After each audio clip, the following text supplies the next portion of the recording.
Guys, আমি নুছা। আমার বাবার বার্থডে, তাই আমি আব্বুর জন্য সারপ্রাইজ প্ল্যান করছি।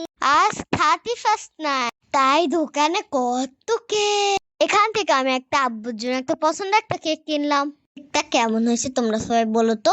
শুভ জন্মদিন বাবা। আমি আব্বুর জন্য কেক ডেকোরেশন করলাম। আব্বু তো দেখে অনেক খুশি হয়েছে। আব্বুর খুশি দেখে আমি আরো খুশি হয়ে গেছি। আব্বু আমাকে অনেক আদর করলো, আমিও আব্বুকে অনেক আদর করেছি। আব্বু আর আমি ম্যাচিং ম্যাচিং ড্রেস পরেছি। কেমন লাগতেছে আমাদের দুইজনকে। কেক কাটার জন্য আমি খুব অস্থির হয়ে গেছি। কখন যে কেকটা কাটবো আর খাবো। কালকে আবার happy new year.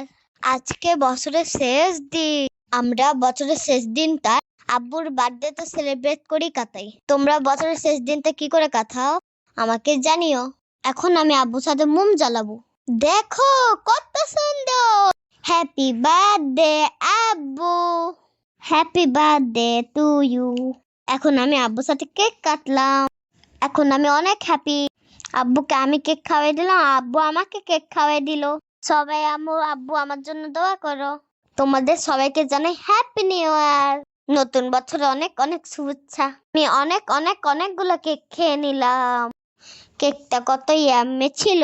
Bye bye, তোমরা সবাই ভালো থেকো। এখন আমি আব্বুর সাথে একটু এনজয় করি। হ্যাপি